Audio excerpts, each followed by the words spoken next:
The anesthesiologist asked me, right before they took me back, if there was anyone in the waiting room. I said no. She had a kind face, the kind that stays kind even in the specific fluorescent efficiency of a pre-op room at 11:30 at night. She looked at me for a moment. She said, "Is there someone we can call for when you come out?" I said, "My neighbor has my kids. That's handled." She said, "And for you?" I looked at the ceiling. The tiles were the standard kind, white, perforated, the kind that every hospital everywhere seems to have agreed on. I had been staring at them for 40 minutes while the IV went in and the forms were signed and the nurse explained things I was only half hearing because the other half of me was running through the calculation I had been running since the ER doctor said the word surgery. I said, "There's no one." She wrote something on her clipboard. She said, "We'll take good care of you." And I believed her, and I went under, and the surgery took 4 hours. And when I came out, I was alone in a recovery room, and the first thing I did before I was fully awake, before the anesthesia had finished leaving, was reach for my phone. My name is Jess Moretti. I'm 31 years old, and the call I made from that hospital bed is not the call most people expect when they hear this story. It was not to my parents, who I had already called, who had already given me their answer. It was not to my sister, who was at that concert, who I had already tried. It was to a woman named Dolores Fontaine, who was 72 years old and lived next door, and who had my 5-year-old twins asleep in her living room. I called Dolores to tell her I was out of surgery, that I was okay, that I would see my kids as soon as they let me. She said, "Baby, don't you worry about a thing. They're asleep." The little one had 2 cups of cocoa and told me about 17 different things that happened at school. "You just rest." I said, "Dolores," she said, "Rest." I rested. And when I had rested, and when the surgeon had come in and told me the procedure had gone well, and I would need 10 days of recovery, and when I had done the math on what 10 days of recovery looked like for a single mother of 5-year-old twins, then I made the other call, the one that changed everything. Before I tell you about that call, I need to take you back 4 hours to the moment I was sitting in the ER waiting room and my mother was explaining to me, with the patient precision of someone who has already made her decision and is now providing the rationale, why she could not come. Stay with me, because you need to understand what was asked and what was given before you can understand what I did after. I had driven myself to the emergency room. This is a thing people say when they tell this story and people react to it, the driving herself part. And I want to be clear that I am not telling you this to demonstrate strength or to set up a contrast with what my family did or didn't do. I am telling you because it is accurate and because accuracy matters. It was a Tuesday night. Maya and Eli were asleep. My babysitter had gone home at 8. The pain I had been trying to convince myself was manageable for 2 days had reached the point where it was no longer possible to have that argument with myself, and I understood I needed to go to the emergency room, and I needed someone with my children before I could do that. I called Dolores first, not my parents, not my sister, Dolores, because Dolores was the answer to that particular question.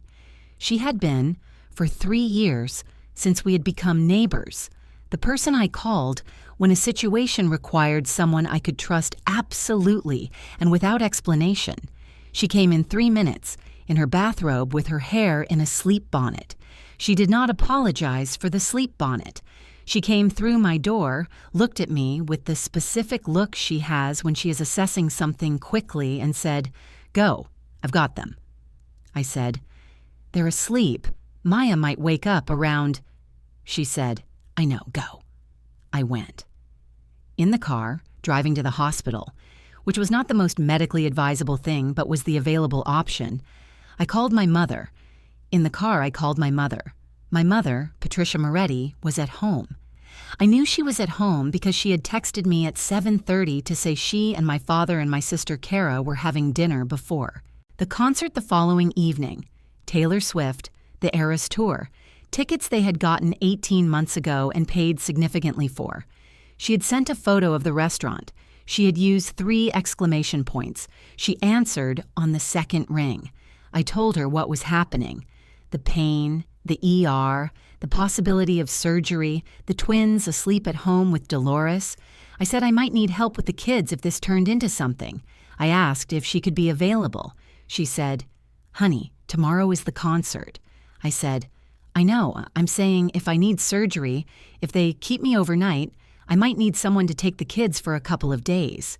She said, "We've had these tickets for a year and a half." I said, "Mom, I'm in an emergency room." She said, "Well, you should have thought about this before waiting until the last minute." The last minute. As though I had scheduled the emergency. As though I had selected Tuesday night specifically to maximize inconvenience. I said, "I didn't choose this." She said, "Dolores can handle the kids. You said she's already there." I said, "Dolores is 72. I can't ask her to. She's practically family. She'll be fine." I sat in the ER waiting room, which had the particular quality of ER waiting rooms, a mix of the urgent and the resigned, everyone contained inside their own emergency, held in the specific suspension of people who are waiting for news in a place designed for news to arrive in. A television mounted in the corner showed a home improvement show with the volume too low to hear. A child across the room was asleep on a parent's shoulder. An older man was filling out paperwork with deliberate care. My side hurt. The IV placement was already starting to bruise under the tape. I had been there 40 minutes. I said, "Mom, I might need surgery." She said, "I'm sure it won't come to that." There is a specific phrase that families sometimes use that is not really reassurance. It is a statement of preference. She was not saying, "Based on what I know of your medical situation, the likelihood of surgery is low." She was saying, "I prefer this not to be serious, therefore I will speak as though it is not serious." I said, "And if it does?" A pause. A short pause, but the kind that contains a decision that has already been made. She said, "Jess, I don't know what you want me to say. We've had these tickets for a year and a half. Your father already rescheduled his dental appointment." The dental appointment. She had brought up the dental appointment. I want to be precise about this because I think the dental appointment is important, not because a dental appointment is trivial. Dental appointments are not trivial, but because of its position in the sentence. She had placed it alongside a year and a half of concert planning as evidence of the disruption that my emergency was causing. The dental appointment had been rescheduled. Things had already been given up. The accounting had been done, and I was in deficit before I had finished speaking. I said, "I'm going to hang up now." She said, "Don't be dramatic." She said this while I was sitting in an emergency room. I hung up. I sat with the phone in my hand for a moment. The pain in my side was doing the thing it had been doing for 2 days, but worse now, which was the direction it had been moving in and the direction the ER doctor had seemed unsurprised by. I called my sister. Kara did not answer. I left a voicemail. I described the situation in the same terms I had described it to my mother. ER, pain, possibility of surgery, twins with Dolores, please call me back. I texted after the voicemail. I texted 3 times over the following hour while I waited to be called back to a room. She did not respond. An hour later, a doctor came to tell me I was being admitted. The surgery would be scheduled for that night. He used words I had been hearing in my head for 2 days, but had been trying not to hear. I was admitted. The surgery was scheduled. I called Dolores. I did not call my parents again. 10 days of recovery. The surgeon had said it clearly, and I had understood it clearly. And on the morning of day 2, when the anesthesia had fully cleared and the pain medication had settled into something manageable, I lay in my hospital bed, and I thought about what 10 days meant. Maya and Eli were 5. They were in kindergarten. Their school started at 8 and ended at 3. And they needed to be taken and collected and fed and helped with things and read to at night. And none of this happened automatically. Dolores could do some of it. She'd already been doing some of it. And she had done it with the cheerful practicality of a woman who has decided that Jess needs help, and help is what she provides. But 10 days was a long time to ask of a 72-year-old neighbor, even one who was not complaining. I thought about my parents. I thought about my sister. I thought about the concert, which was the following night, which they were attending. I thought about the specific calculation my mother had made in the ER waiting room when I had said I might need surgery, and she had said she didn't know what I wanted her to say. I thought about what I wanted to do. I had a notebook. I always have a notebook, a small one, the kind that fits in the inside pocket of a purse. A nurse had gotten it from my bag when I asked. She had not asked why I wanted it. She had gotten it and brought it and handed it over without comment, which is the specific grace of people who deal with patients at their most exposed and have learned not to ask unnecessary questions. I opened it to a fresh page. I sat in a hospital bed with a surgical site that was sore in a way I was trying not to engage with directly, and I wrote at the top of the page, "What is true?" Then I wrote below it, "My parents were home when I called from the ER. They were not traveling. They were not dealing with their own emergency. They were at home, having had dinner, getting ready for a concert the following evening. They chose to continue that plan rather than come." My sister did not return 3 calls and 3 texts from an emergency room.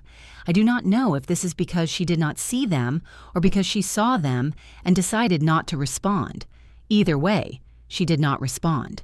Dolores Fontaine, who is 72 years old, is not related to me, has no legal or biological obligation to my children, came to my apartment in 3 minutes in her bathrobe when I called. She has my children. She will have them for as long as I need. I have been managing the pattern of my parents' unavailability for a long time, not just tonight, a long time. The not coming, the "I don't know what you want me to say," the rescheduled dental appointments that appear in the accounting of what they have already sacrificed.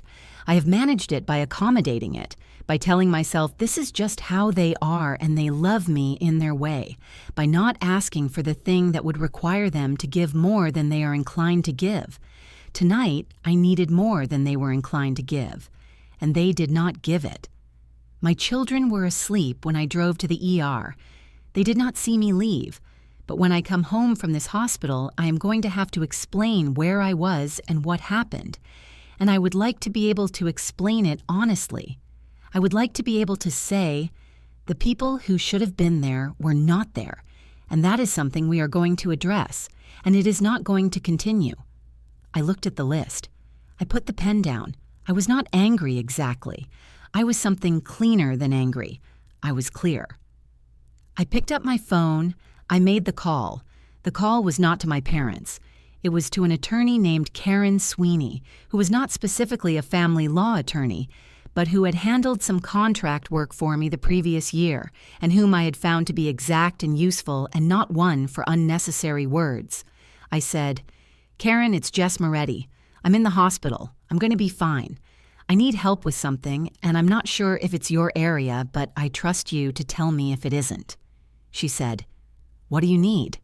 I told her. I told her about my parents, about the emergency fund my grandmother had established before she died, the one that my parents had been managing since my grandmother's death 2 years ago, the one I was supposed to have access to for major life needs, the one that every time I had inquired about had been met with, "We're still sorting things out, and you have to go through the right channels." My grandmother had left instructions. The instructions named me as a beneficiary of a specific fund, to be managed by my parents in trust until I requested it. I had requested it 3 times in 2 years. I had been redirected each time. I said, "I want to know what my actual rights are." Karen said, "I'll look into it. Give me 48 hours. She came back in 36. "I will not walk you through all of the legal details because some of them are still in process and some are private and some are simply not interesting in the way this story is interesting. What I will tell you is the shape of what Karen found. My grandmother, Ellen Moretti, had established a fund before she died. It was a specific documented fund with a specific purpose. for the needs of her grandchildren to be accessed at their request for significant life expenses. She had named my parents as trustees. She had left clear instructions about the conditions for access. I had requested access 3 times in 2 years. Each time, I had been told the fund was not accessible at this time, that there were matters to be resolved, that I needed to go through proper channels. Each time, I had not pushed. I had not known enough to push. I had accepted the redirect and assumed the process was more complicated than I understood. What Karen found when she submitted a formal inquiry was that the fund had been accessed, not by me. The trust had been drawn down twice in the 2 years since my grandmother's death. The withdrawals had been made by the trustees, my parents. And the documentation of their purpose was, as Karen described it to me, thin. She said, "Without going into what this may or may not mean legally, I want to make sure you understand that there are questions here that have not been asked and that you have standing to ask them." I said, "Ask them." She said, "If I do that, it becomes formal. It may affect your relationship with your parents." I said, "My relationship with my parents is the reason I'm in this hospital bed alone." She was quiet for a moment. The kind of quiet that is not hesitation but genuine consideration. An attorney making sure she understands the full situation before she proceeds. She said, "Okay, I want to make sure you understand what formal means. It doesn't mean hostile or accusatory. It means documented and binding. It means your parents receive a formal request and must respond formally. It means the withdrawals and the documentation around them become part of an official record." I said, "Good, I want it on record."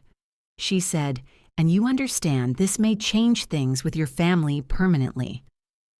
I looked at the hospital ceiling. I said, "Karen, my family's relationship with me is what I'm trying to understand. What I know right now is that my grandmother left instructions.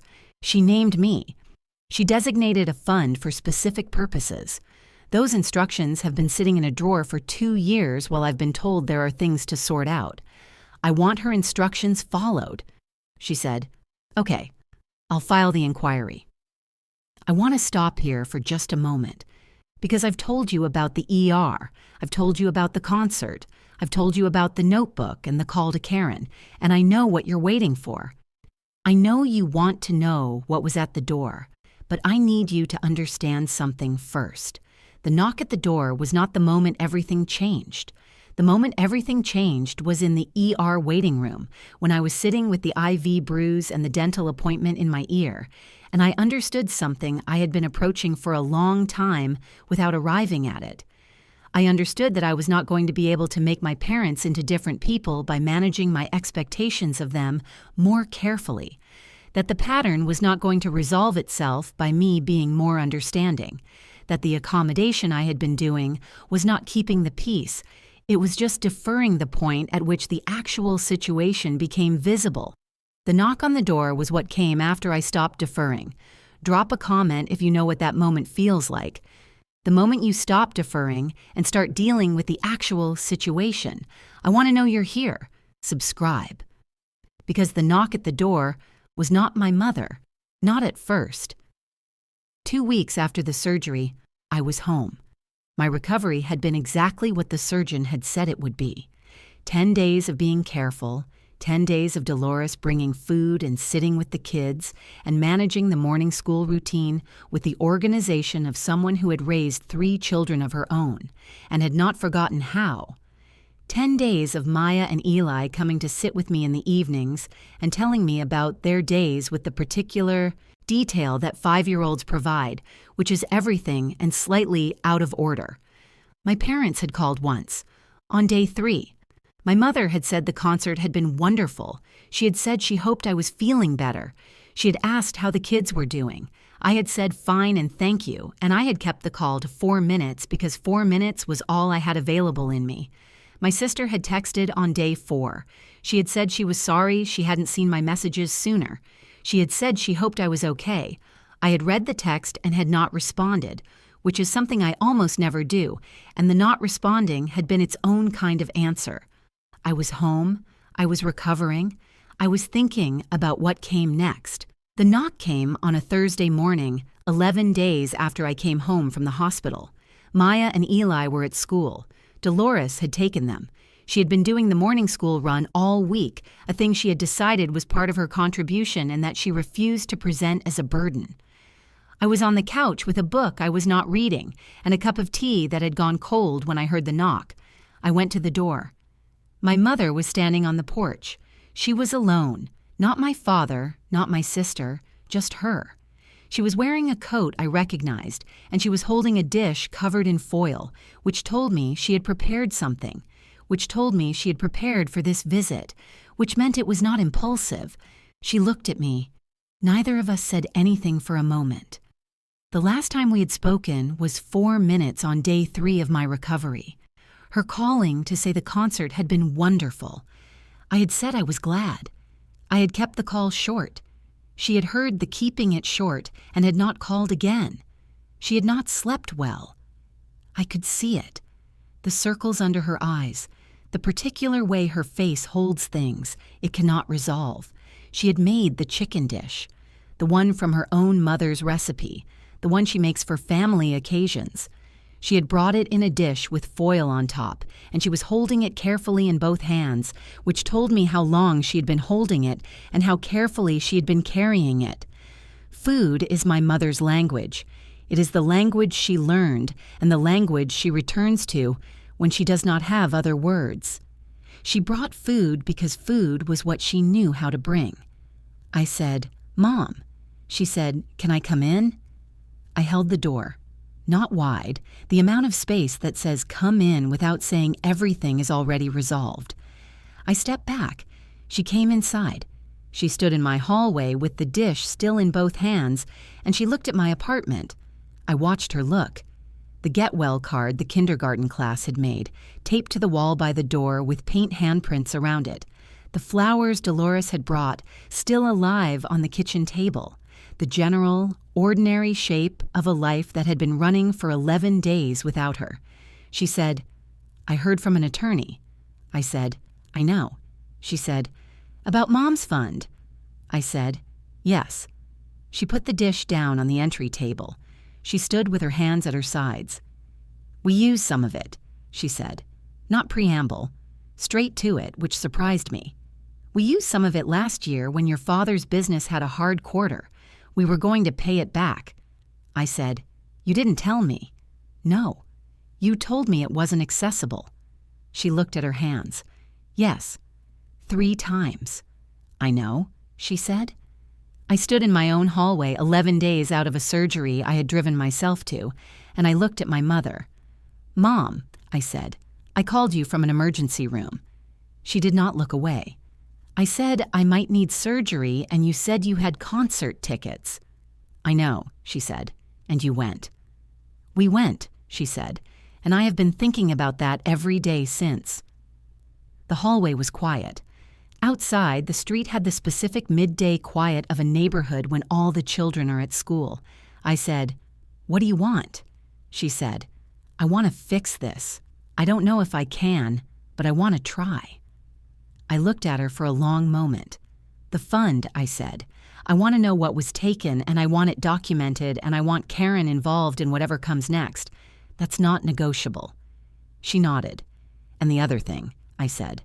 "What happened in the ER? What you said about the dental appointment. I need you to understand that those things, all of them, the concert and the dental appointment and I don't know what you want me to say, they are not separate incidents. They are a pattern, and the pattern tells me something about how you see me." She said, "I know how it looks." "I'm not asking how it looks," I said. "I'm asking if you see it, the pattern, not how it looks to an outside person, whether you see it yourself." She was quiet for what felt like a long time. Then she said, "I've always treated you like you could handle things on your own, because you always could, and I think I used that as a reason not to show up." That was the most honest thing my mother had said to me in years, maybe ever. Not a defense and not an explanation.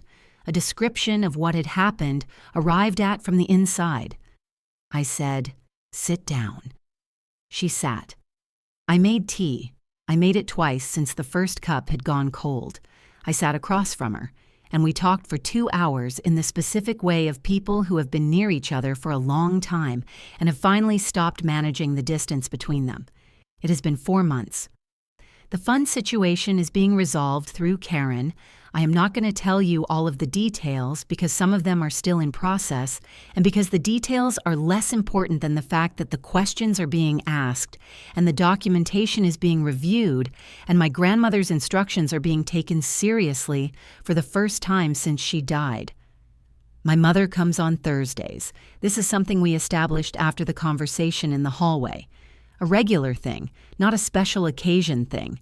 She comes on Thursday mornings before she has other things to fill the day, and she picks up Maya and Eli from school when school ends, and brings them home and has dinner with us. It has been 8 Thursdays. Maya has started telling her grandmother things, specific things, the school week inventory that 5-year-olds carry around. Eli has started asking her to play the card game they play, which is a memory game with pictures of animals that Eli takes extremely seriously. My mother plays it with the appropriate seriousness. She is learning them, the specific, real them, not the version of them she sees at holidays and calls briefly from a distance. My father called last week, not about the fund. Karen is handling all of that, and I have asked my father to direct those communications through her, which he has done without complaint. He called about the kids. He asked whether he could take them for a Saturday afternoon. He said he had no particular plan, just that he wanted to spend some time with them. I said I would ask the kids. The kids said yes. Immediately, without hesitation, with the uncomplicated trust of children who have not yet accumulated enough history with a specific person to be cautious about them. This is one of the gifts of 5-year-olds. Their trust is clean. It has not been qualified yet by experience. My father picked them up at 10 on Saturday. They came back at 4. They had been to the science museum, which I would have predicted. They had been to a hot dog cart outside the museum, which I would not have predicted, but which made sense. And they had been to, somehow, a store that sold nothing but kites. I do not know how my father found this store or how a conversation arose that resulted in a kite purchase. But Eli came home holding a yellow kite with green tails and explained to me, at length, that his grandfather had taught him how a kite works. "It's about air resistance," he said, with the confidence of a child who has just learned something and wants to deploy it immediately. My father bought the kite without asking me. In other circumstances, at other points in this year, I would have had something to say about that. In this particular context, 4 months into a process of something being rebuilt in which my father is learning to show up, I received it as what it was. A man who did not know what to do with 2 5-year-olds and who found something that worked and committed to it. That is the beginning of learning. I will take it. My sister and I have not had the conversation. Not yet. She apologized by text, and I acknowledged the text, and the conversation that needs to happen has not yet happened. I am not rushing it. Some conversations need time to assemble themselves, and I need to know what I want to say before I say it, and I'm still working on that. Dolores got flowers from me. Not once, not twice. I bring her flowers. When I think of it, which is often, she accepts them the way she accepts everything, without making a production of it because she has never required a production. She was at my door in 3 minutes at 11 p.m. in her bathrobe with a sleep bonnet. That is the thing I think about most when I think about this year. Not the surgery, not the concert, not the attorney or the fund or the Thursday visits that are slowly becoming something. I think about Dolores. I think about what it means that she came in 3 minutes.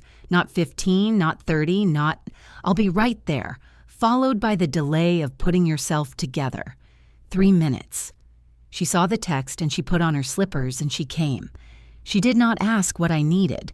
She did not wait for me to explain the full situation. She looked at me. The way she looks at things she is assessing quickly. The way a woman who has raised 3 children looks at a situation and sees the most important thing first. And she said, "Go. I've got them." and she sat down in my living room like she belonged there, which she did, which she has always done. I have thought about what makes a Dolores, whether it is a quality of character or a quality of relationship, or simply the accumulation of years of proximity that had built, without either of us naming it, a trust that meant she could show up at 11 p.m.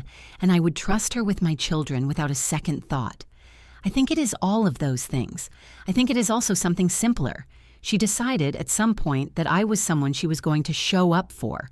Not because of obligation, because she chose to. That kind of choosing is the most important kind. Dolores got flowers from me, not once. The week I came home, not as a thank you card.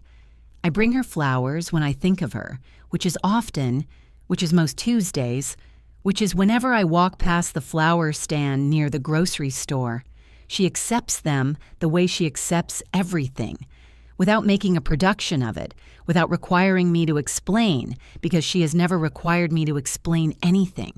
That is the kind of showing up that I want to build my life around, not the showing up that requires an occasion or a ticket or an accounting of what has already been given, the showing up that happens at 11 p.m. on a Tuesday, in a sleep bonnet without anyone asking.